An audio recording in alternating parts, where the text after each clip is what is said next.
Para la meditación y antes de orar, leeremos lo que nos dice la palabra de Dios en el libro de Jeremías, capítulo 30, versículo 7.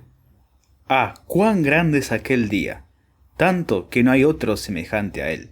Tiempo de angustia para Jacob, pero de ella será librado. Teniendo en cuenta este versículo, oremos para pedir sabiduría de lo alto, para poder comprender la lección que estudiaremos este sábado. Oremos.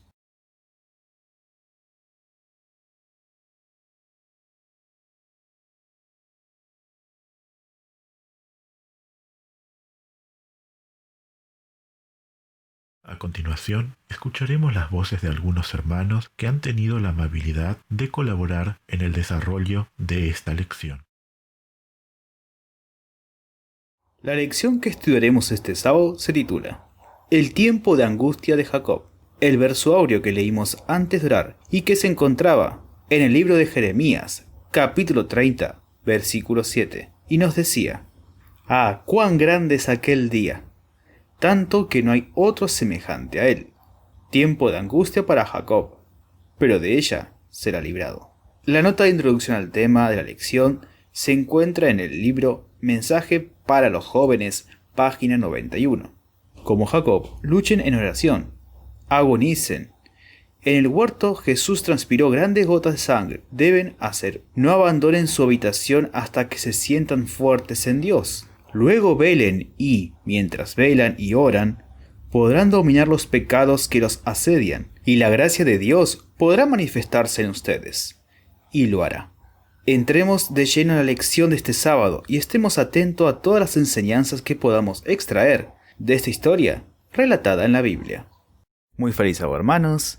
Vamos a comenzar con la lección perteneciente al día domingo, primer tópico, cuyo subtítulo es Preparándonos para nuestra prueba final. La pregunta A nos dice: ¿cómo se asemeja la angustia de Jacob a la que el pueblo de Dios pronto va a soportar? ¿Y qué evento está asociado con esto?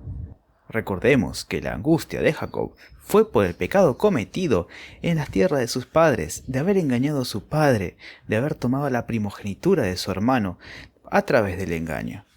Ese mismo pecado, que lo tuvo mucho tiempo en tristeza, en amargura, fue el que causó su angustia aquella noche. Veamos qué nos dice el libro de Patriarcas y Profetas, página 199. La experiencia de Jacob durante aquella noche de lucha y angustia representa la prueba que habrá de soportar el pueblo de Dios inmediatamente antes de la segunda venida de Cristo. Encontramos en el libro de Apocalipsis, capítulo 22, versículos 11 y 12 lo siguiente: El que es injusto, sea injusto todavía, y el que es sucio, ensúciese todavía, y el que es justo, sea todavía justificado, y el santo sea santificado. Y he aquí yo vengo presto, y mi galardón conmigo, para recompensa a cada uno según fuere su obra. Y en el libro de Jeremías, capítulo 30, versículos 5 y 6 nos dice: Porque así dicho Jehová, hemos oído voz de temblor, espanto y no paz. Preguntad ahora y mirad si pare el varón, porque he visto que todo hombre tenía manos sobre sus lomos, como mujer de parto, y se tornaron pálidos todos los rostros. La pregunta B nos dice: ¿qué debemos comprender sobre el cierre del tiempo de gracia? En el libro de Hechos, capítulo 1, versículo 7 nos dice: Y les dijo: no toca a ustedes saber los tiempos o las sazones que el Padre puso en su sola potestad. En el libro Mensajes Selectos, tomo 1, página 224, encontramos lo siguiente: Dios no nos ha revelado el tiempo cuando terminará este mensaje o cuando el tiempo de gracia llegue a su fin. Aceptemos las cosas reveladas para nosotros y para nuestros hijos, pero no procuremos saber lo que ha sido mantenido secreto en los concilios del Todopoderoso.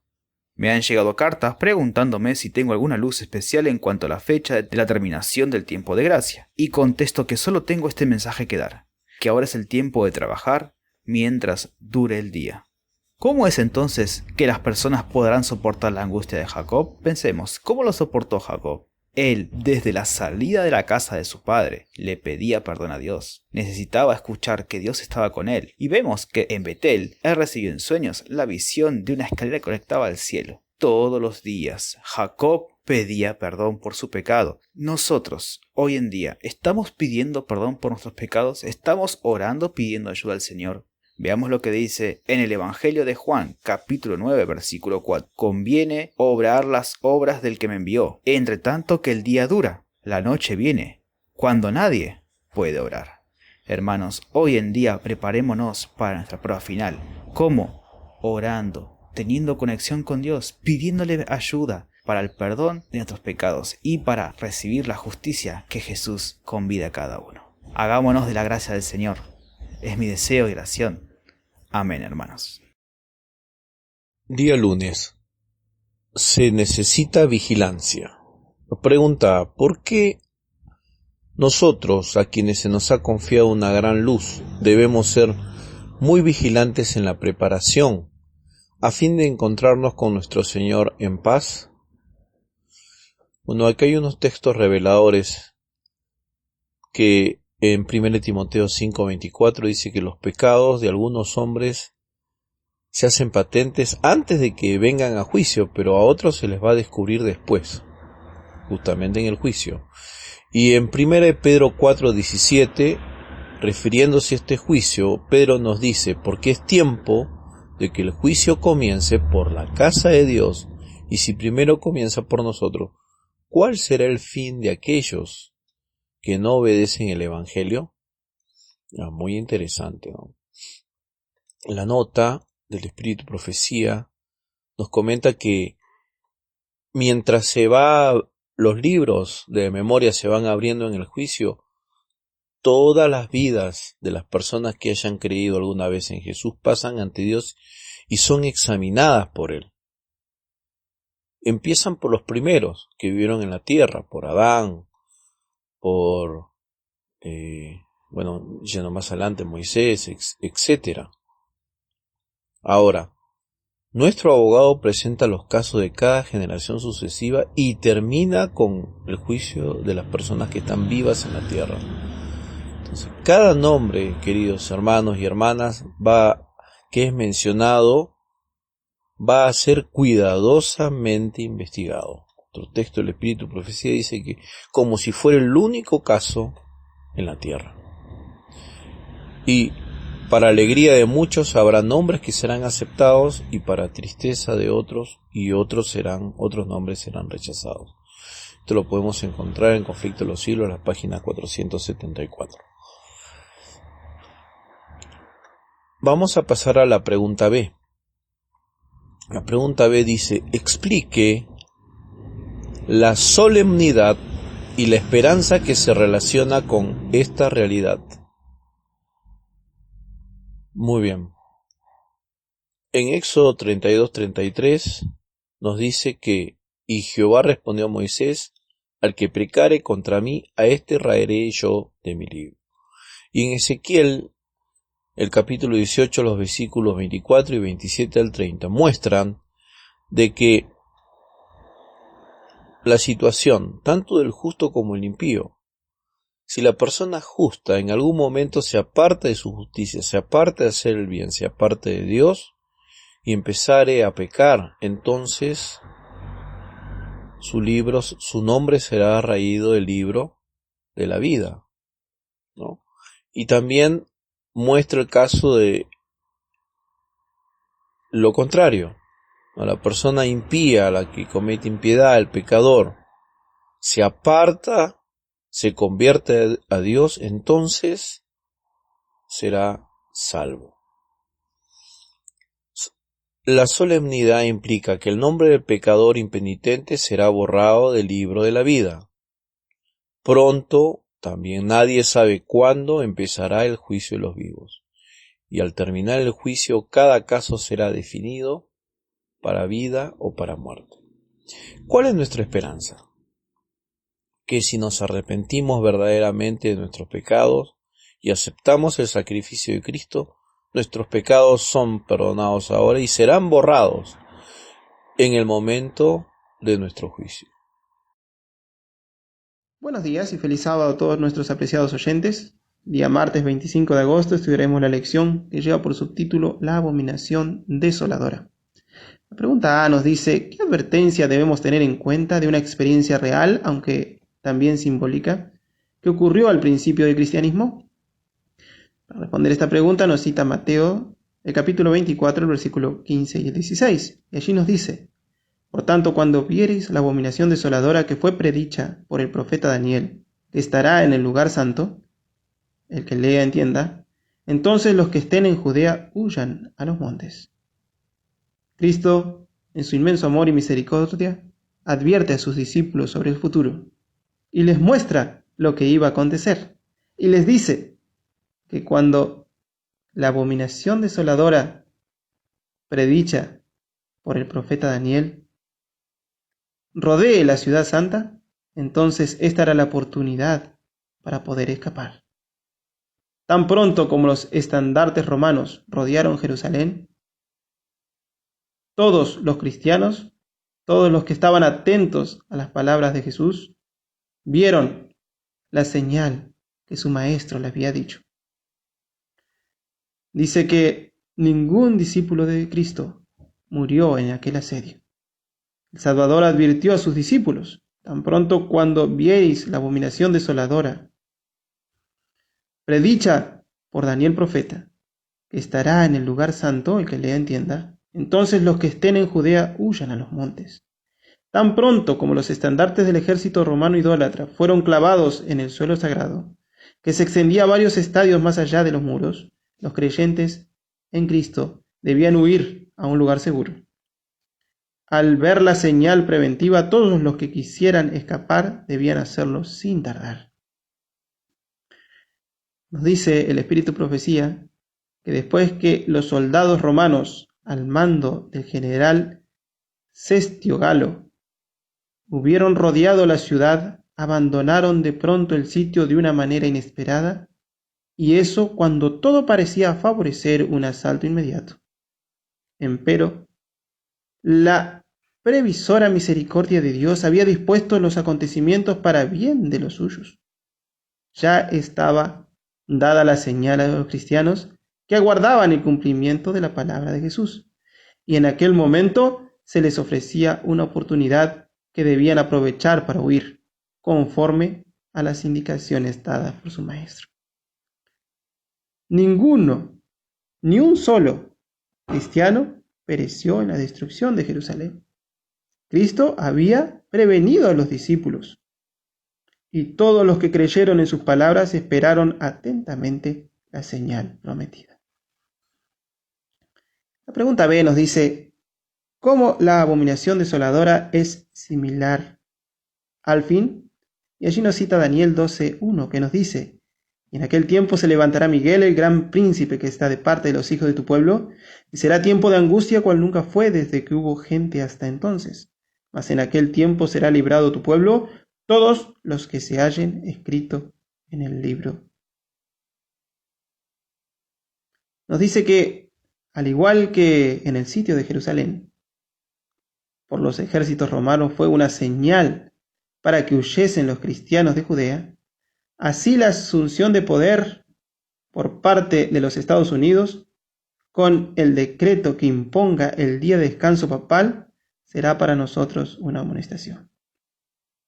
Entonces nosotros también, en este tiempo, debemos estar atentos a las profecías.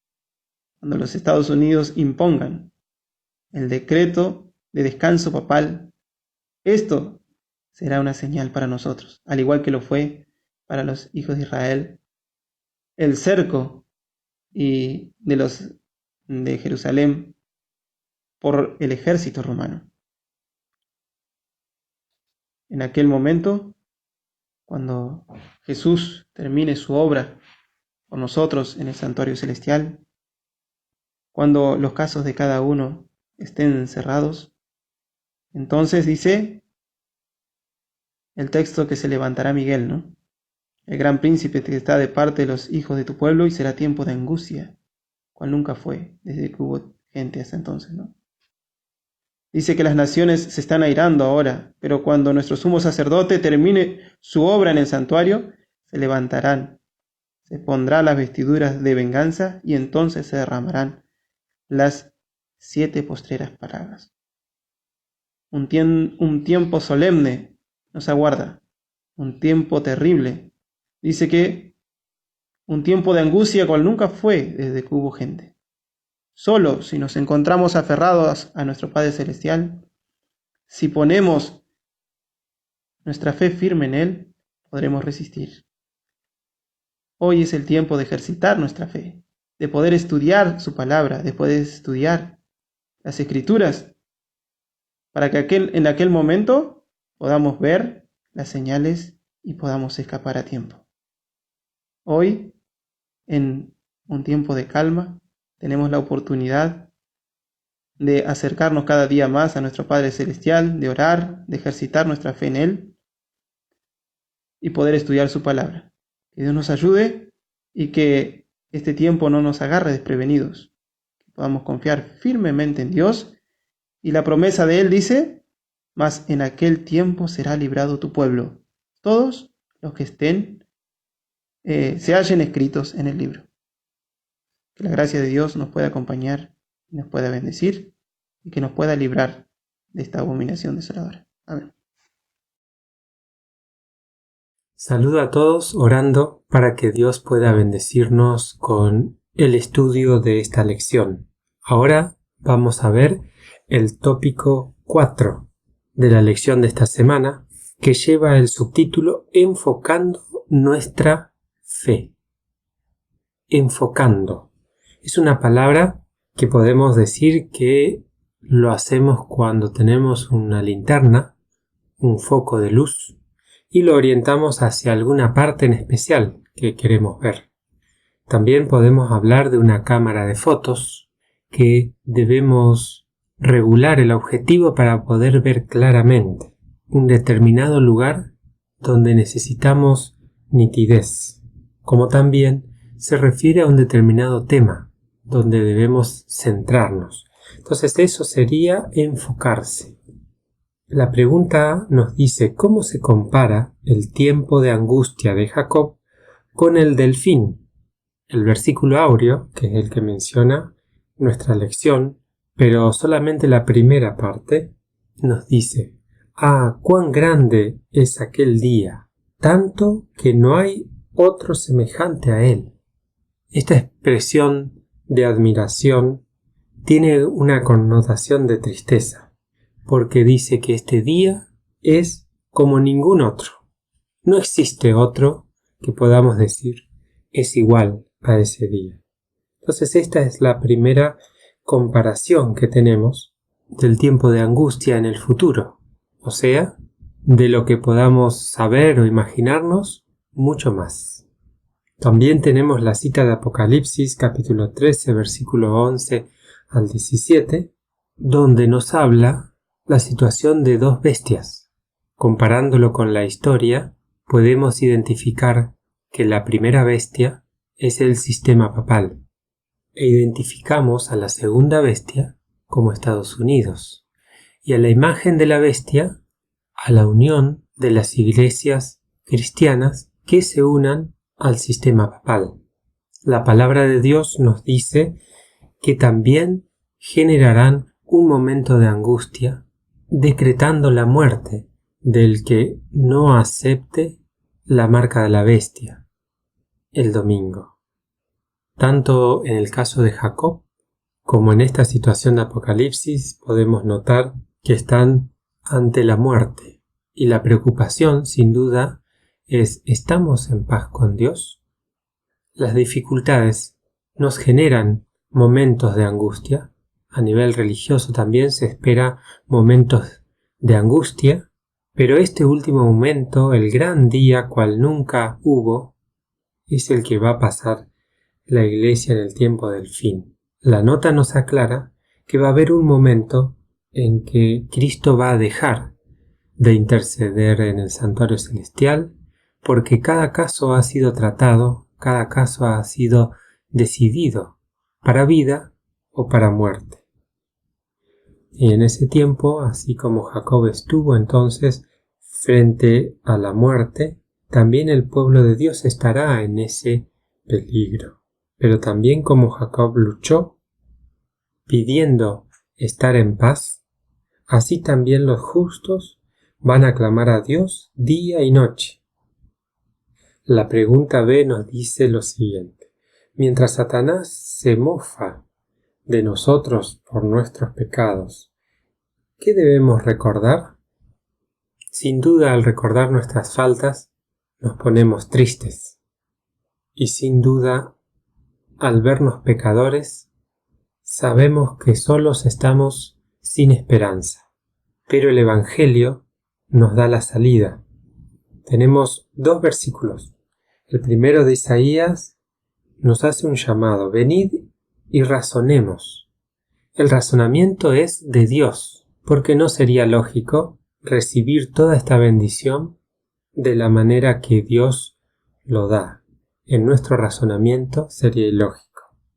Pero aún así, Dios nos llama a razonar para que veamos la gran bendición que tenemos a nuestra disposición. Y es la siguiente: aunque nuestros pecados sean como la grana, pasarán a ser como la nieve, y si son rojos como el carmesí, serán como blanca lana.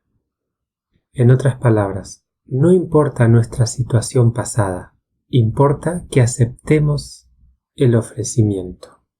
También el versículo de Isaías, capítulo 26, versículo 3 especialmente, nos dice que Dios guardará en completa paz a aquel cuyo pensamiento en él persevera, porque en ti ha confiado. Y el versículo 4 nos habla de la fortaleza eterna que es Jehová, la roca eterna. Veamos qué importante hacia dónde enfocó Jacob su fe. Habíamos hablado de lo que era enfocar. Y él tuvo presente la promesa de Dios y su fe se aferró determinadamente.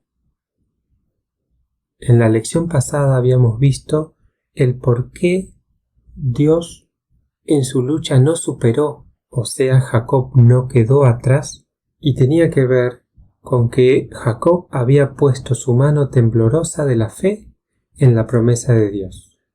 Y el divino mensajero no puede dejar a quien cuelga arrepentido, llorando, indefenso sobre su cuello. Entonces Jacob se aferró a la promesa de la misericordia de Dios. Jacob ya se había arrepentido, ahora él buscaba que la promesa sea completada. Entonces él ahí podía seguir en paz. Una oración de la nota dice: había aprendido que Dios es misericordioso y se apoyó en su misericordia. Con fervientes y agonizantes súplicas insistió en sus ruegos hasta que prevaleció. Que esta experiencia bíblica quede grabado en nuestra mente y pueda ser también nuestra experiencia. Amén. Apreciados hermanos, tengan ustedes un muy feliz sábado. Es una alegría estar nuevamente con ustedes para poder estudiar la lección de esta semana y en particular el día jueves. El título de este día es La perseverancia de Jacob. La primera pregunta nos dice: ¿cuál es la mayor preocupación en el tiempo de angustia de Jacob? Y las alentadoras nuevas al respecto. Entonces, ¿cuál es la mayor preocupación de los hijos de Dios en el tiempo de angustia de Jacob? ¿Y por qué se origina esa angustia? Porque los fieles tienen temor de tener pecados que aún no han sido perdonados. Dice Conflicto de los Siglos que ellos afligen sus almas ante Dios, recordándole cada uno de sus actos de arrepentimiento, de sus numerosos pecados. Su fe no decae y sus oraciones, a pesar de que no reciben respuesta inmediata, continúan orando. A pesar de que sufren ansiedad, terror, angustia desesperante, no dejan de orar, sino que echan mano del poder de Dios como Jacob. ¿Por qué? ¿Cuál es esa confianza que tienen, a pesar de estar muy angustiados, de que Dios ha hecho numerosas promesas en relación al perdón. En Isaías 44:22 leemos: yo deshice como a una nube tus rebeliones y como a niebla tus pecados. Vuélvete a mí porque yo te redimí. Esta es la confianza del pueblo de Dios. Dice que ellos, a pesar de que tienen un profundo sentido de su indignidad, no tienen pecados ocultos que revelar. Todos han sido borrados por la sangre expiatoria de Cristo y a pesar de que tienen esa gran angustia, no pueden recordar ninguno de dichos pecados. La pregunta B nos dice: describa el fervor con el que ahora debemos buscar a Dios. Mateo 11:12 dice: el reino de Dios sufre violencia y los violentos lo arrebatan. ¿Cómo podemos interpretar este versículo? Bueno, en realidad yo cambiaría la palabra violencia por la palabra perseverancia, como decía el título de este día jueves. Entendemos que esa perseverancia o esa violencia, nos dice la nota, que es un santo fervor como el que manifestó Jacob. Hoy en día nosotros como hijos de Dios debemos acercarnos a Él con nuestro corazón contrito, humildes, comprendiendo nuestro profundo sentido de necesidad y con gran deseo de recibir ese perdón y esa redención. No debemos cansarnos, debemos ser perseverantes. Dice la hermana Elena de White que ella preguntó en una ocasión al ángel por qué no había más fe y más poder en nuestro pueblo. Y saben, ustedes recordarán muy bien cuál es la respuesta. El ángel le dijo: soltáis demasiado pronto el brazo del Señor. Asediad el trono con peticiones y persistid en ellas con firme fe, porque las promesas son seguras. Y se le presentó a ella el ejemplo de Elías, que oraba fervorosamente y su fe soportó la prueba de orar 7 veces hasta que el Señor recién contestó su oración. ¿Qué tenemos que hacer hoy día nosotros? Calmada pero persistentemente debemos presentarnos delante del trono de la gracia, como hemos dicho, con fe y con humildad, para confesar nuestros pecados y acercarnos con fe a Dios. Y tenemos una gran certeza. Sabemos que la oración pidiendo perdón, a diferencia de una oración que podemos elevar con otro motivo, que quizá es dilatada la respuesta o que quizá no se otorga en la manera que lo pedimos, pero en cambio la oración pidiendo perdón es contestada de inmediato. Nos dice Joyas de los Testimonios que tan pronto como un hijo de Dios se acerca al propiciatorio, llega a ser un cliente de Jesús, el gran abogado. Y cuando pronuncia su primera expresión de penitencia y súplica de perdón, Cristo acepta su caso, lo toma como suyo, lo hace suyo y presenta esa súplica al Padre como si fuera la suya. Entonces, queridos hermanos, que nuestra experiencia cristiana pueda ser una experiencia de perseverancia. Que no nos cansemos de orar, sino que lo hagamos con mayor fervor, con mayor insistencia, que nos postremos a los pies de Jesús y que, como leíamos al inicio, de nuestra lección, que no salgamos o no abandonemos nuestra habitación hasta que nos sintamos fuertes en Dios. Que esta sea nuestra experiencia, es mi deseo y oración en nombre de Jesús. Amén. Muy buen día, apreciados hermanos. Es un gusto poder estar con ustedes en esta preciosa oportunidad. Damos gracias a Dios por un estudio más y en el nombre de Jesús vamos entonces a hacer el resumen de nuestra lección. El tiempo de la angustia de Jacob. Jeremías 37 nos dice: cuán grande es aquel día, tanto que no hay otro semejante a él. Tiempo de angustia para Jacob, pero de ella será librado. Entonces, como Jacob, luchen en oración, agonicen, nos dice la nota. Mientras velan y oran, podrá dominar los pecados que les asedian. Entonces, ya de entrada la lección nos habla sobre un periodo determinado en el futuro, tal cual pasó en Jacob, que tuvo su tiempo de angustia. Al pueblo de Dios también le espera un tiempo de angustia en un tiempo no muy lejano. Puede ser que ya estemos viviendo este tiempo. Entonces, vamos a considerar el tópico del día domingo, preparándonos para nuestra prueba final. El pueblo de Dios pasará por una prueba final.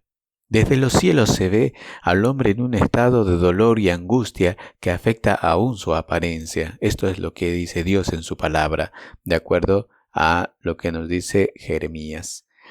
El hombre vive sin paz y tiembla y vive espantado. Y todo esto se cumplirá cuando se decidirá irrevocablemente el futuro de cada persona. Se dictará un decreto y se pronunciará al concluir el juicio investigador y el cierre del tiempo de gracia.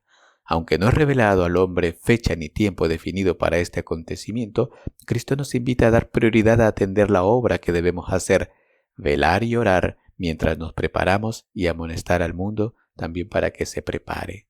Qué importante tener en cuenta esto. Pasamos al tópico del día lunes. El día lunes se necesita vigilancia. Entonces, en el contexto del tiempo de prueba que vivimos y que se viene muy pronto, para algunos los pecados son manifiestos antes del día del juicio, pues por su vigilancia han tenido tiempo para confesarlos. No así para aquellos que no vigilaron. Sus pecados serán manifiestos después del juicio, pero tristemente para perdición. Por eso se necesita vigilancia en todo tiempo. Dios espera mucho de los que han llevado el nombre de Cristo. Recordemos que en Ezequiel 9:6 los mensajeros del juicio comenzaron por el santuario, llevando a cabo su obra de juicio con los que habían manifestado la más elevada profesión de fe. Entonces comprendemos por conclusión lógica que el juicio va a comenzar por la iglesia.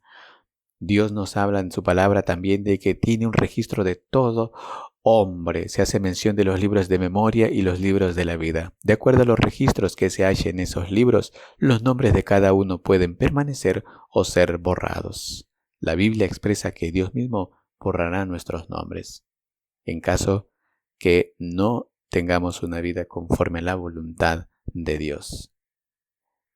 Las palabras de Cristo ahora en el tópico del día martes sobre la abominación desoladora pueden considerarse como una aplicación particular. En el libro de Daniel capítulo 9, versículo 27, en la última parte, habla ahí de lo que ocurriría al pueblo de Israel, hablando de la inminente destrucción de Jerusalén que ocurrió en el año 70 después de Cristo. Jesús identificó los ejércitos romanos que rodearían la ciudad como la abominación desoladora. Podemos corroborar en Lucas 21:20. Entonces, en Daniel 12:1 también, en el contexto de la crisis que vivió Jerusalén, pero que los cristianos huyeron y no perecieron por la advertencia de Dios, y porque ellos estuvieron velando, cuando tuvieron oportunidad salieron de Jerusalén. De la misma manera se describe al príncipe Miguel, que está de parte de los hijos de su pueblo. Se levanta para librar a su pueblo. Librarlos en el sentido de que los casos de los justos han sido decididos para vida eterna y el de los impíos para muerte y destrucción. En el tópico del día miércoles, enfocando nuestra fe. Las Sagradas Escrituras hacen una comparación del tiempo de angustia con el tiempo del fin. Entonces, las Sagradas Escrituras señalan a Jacob espiritual, o al pueblo que estará en los últimos acontecimientos de la historia de este mundo. El Jacob espiritual debe obtener una experiencia tal que si persevera en la lucha con Dios desplegando todas sus fuerzas, alcanzará la victoria final y su nombre será cambiado a Israel, que significa triunfo en su lucha con Dios y los hombres. De la misma manera, habrá salido victorioso en su lucha contra el sistema papal y la marca de la bestia y el falso día de reposo. Entonces, para lograr esto, es importante que nosotros escuchemos la invitación que Dios hace a los hombres, que se encuentren con Él a fin de tratar libre y francamente sus problemas. El Señor no es un juez desconsiderado, ni un tirano arbitrario, sino un Padre bondadoso y un amigo. Dios se interesa en las cosas que afectan a los hombres y se preocupa por el bienestar humano. Todas las advertencias divinas son dadas para el bien del hombre. Esto es lo que Él anhela que el hombre comprenda y crea. Dios desea devolver la pureza y la santidad, no importa cuán culpables somos ni cuán consumado haya sido nuestro pecado. Esta es la conclusión que sacamos de Isaías 8:1-8. Venid, dice Jehová, y estemos a cuenta. Por último, el día jueves nos habla sobre la perseverancia de Jacob. Por nosotros mismos debemos entender y experimentar las verdades que las Santas Escrituras nos revelan. Solo de esa forma podremos tener ese santo fervor que Jacob manifestó.